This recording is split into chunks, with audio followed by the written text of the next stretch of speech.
है, उनसे किसी भी तरह से या वो इस दुनिया से चले जाते हैं तो उसका अभाव हमें जिंदगी भर खलता रहेगा, उसकी पूर्ति हम कभी भी नहीं कर सकते हैं। मगर जीवन की सच्चाई यह है कि जो इस धरती पर पैदा हुआ है उसे मरना ही है और इससे हम इस सच्चाई से इनकार भी नहीं कर सकते। इसलिए इस जीवन में सब कुछ सहना ही है। और आज जो यह कार्यक्रम नए तरीके से हो रहा है, अपने पूर्वजों को याद करते हुए और हम अपने जो भी पूर्वज हैं उनसे सीख लेना है और कैसे हमारी संस्कृति थी और परंपरा थी। तो सर्वप्रथम मैं सावित्री जी को श्रद्धा सुमन अर्पित करते हुए मैं भारत में अंधविश्वास और पाखंड के क्रांतिकारी परिवर्तन करने वाले गौतम बुद्ध, सिद्धार्थ गौतम बुद्ध, साथियों आप लोगों को यह बताया गया है बार बार इतिहास में कि सिद्धार्थ गौतम बुद्ध ही बौद्ध धर्म के प्रवर्तक थे।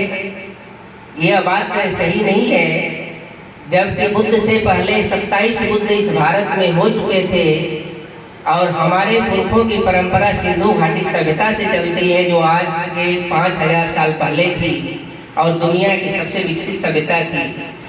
और हमारे लोग जो थे बहुत ही वैज्ञानिक तरीके से सोच रखने वाले थे।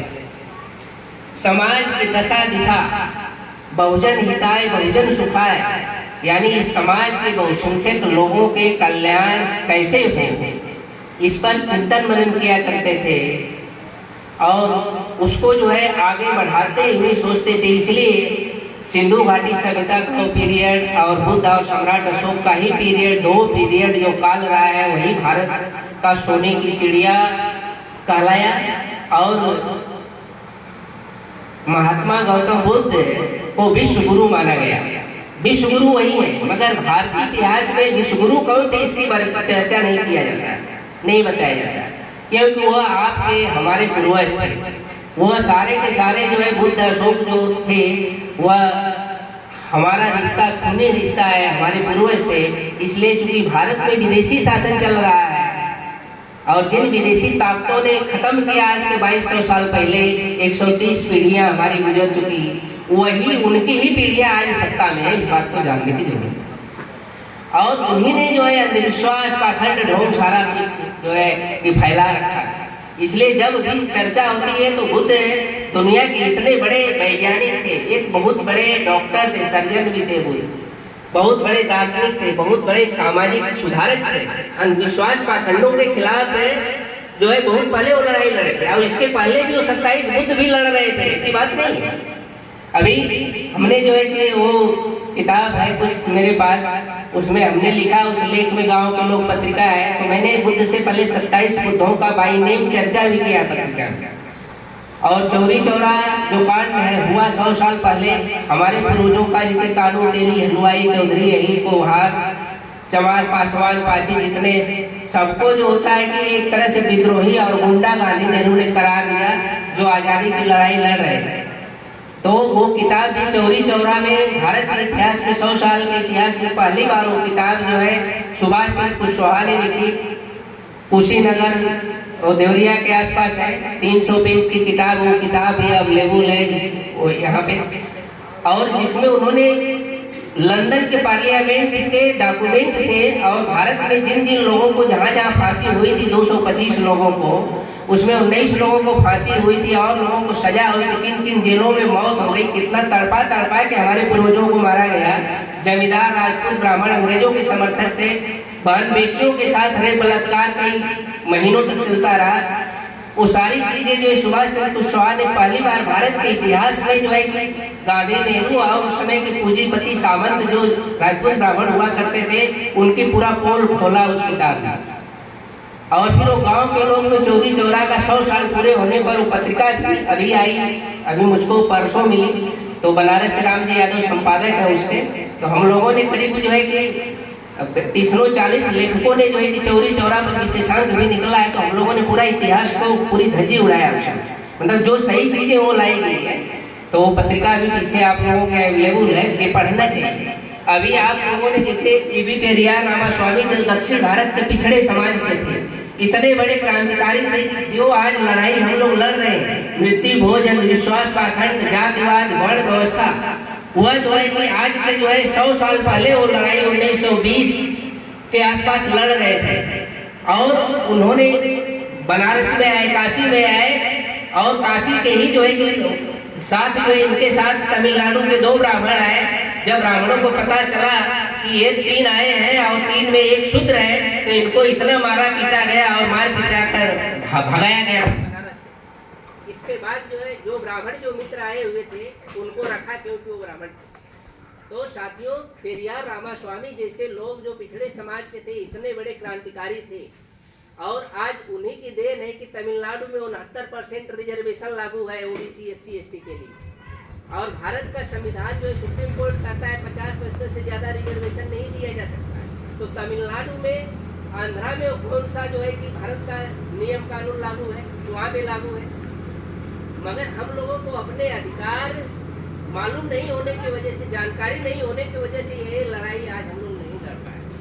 और उनके वजह से जो होता है कोई हाथ भी नहीं उठाता है। उनके समर्थक, ये पेरियार रामास्वामी जो लास्ट में उनका फोटो आप लोग देख रहे हैं, उनके समर्थक आज भी थोड़ा सा भी कुछ होता है तो इतनी लड़ाई लड़ते हैं कि भारत सरकार भी छूती नहीं है। सुप्रीम कोर्ट की औकात नहीं है कि वो कह दे कि 69% लागू क्या हो, 50% नहीं ओबीसी SC ST को लागू होना चाहिए।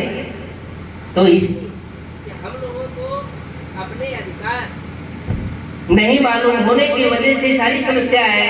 इसलिए आज हम लोगों को इस बात को सोचना होगा कि गौतम बुद्ध से लेकर के सम्राट अशोक तक, कबीर तक, शिवाजी महाराज तक, संत रविदास, तुकाराम, राष्ट्रमाता सावित्रीबाई फूले, राष्ट्रपिता ज्योतिराव फूले, ये सारे के सारे ओबीसी समाज के लोग थे।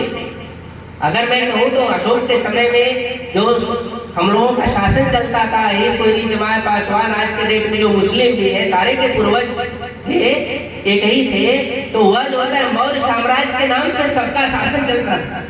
उस समय जाति व्यवस्था नहीं थी, सारे लोगों के शादी विवाह एक में होता था। आज भी हम लोगों का DNA रिपोर्ट भी है कि एक कोई जमात पासवान, यहाँ तक भारत में जिनको आप मुसलमान समझते हैं, उनकी माँ बहने चाहे उनका खून का रिश्ता हमारा DNA मिलता है, खून मिलता है, वो बाहर के लोग नहीं है। मगर हिंदू मना मुस्लिम के नाम पर इस ओबीसी में जो जार डाला गया है, इसे आज तक हम रूबरू नहीं हो पाए। मैं आप लोगों को बताना चाहता हूँ कि जो नीट परीक्षा होती है, नेशनल एलिजिबिलिटी एंट्रेंस टेस्ट होती है, क्या हमारे ओबीसी SC ST समाज के जो लोग बैठे हुए हैं, क्या अपने बच्चों को डॉक्टर, इंजीनियर, IAS IPS बनाने का सपना कभी सोचते नहीं है क्या? अगर आप सोचते हैं तो फिर जो नीट की जो परीक्षा हुई उसमें ओबीसी का आरक्षण जो है कि 0 कर दिया गया।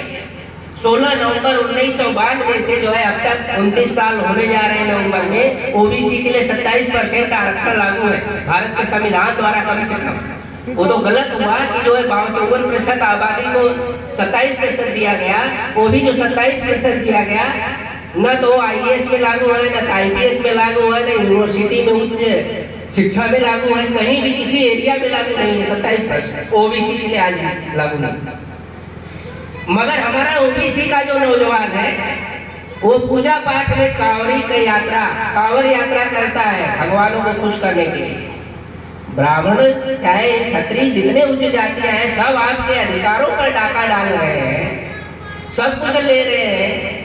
2015 में ओबीसी में अहिर भी था, कोयरी भी था, कानू, तेली, हलवाई, शाह, केवट, मल्ला सब शामिल है। 314 बच्चे जो ऑल इंडिया लेवल का वो IAS एग्जाम क्वालिफाई की, IAS क्वालिफाई की। भारत का प्रधानमंत्री कहा जाता है कि नरेंद्र मोदी ओबीसी का। तो ओबीसी के जो 314 IAS अधिकारी बने वो पिछड़े समाज के थे, उसमें हमारे सारे लोग थे। ओबीसी में 3743 जातियां हैं, अहिर में 30 जातियां, कोयरी में 30 जातियां, मल्ला, केवट, कानू, हलवाई में 25-30 जातियां, सब मिला करके सभी समाज से जो है 314 IAS अधिकारी बने। IAS अधिकारी का मतलब जो हमारी माँ बहने बैठे हो समझे कि वो आपके बेटे, वो जो है जिला के जज, जिला SP, और जो है कि डीएम जो बनते हैं वो बन गए थे।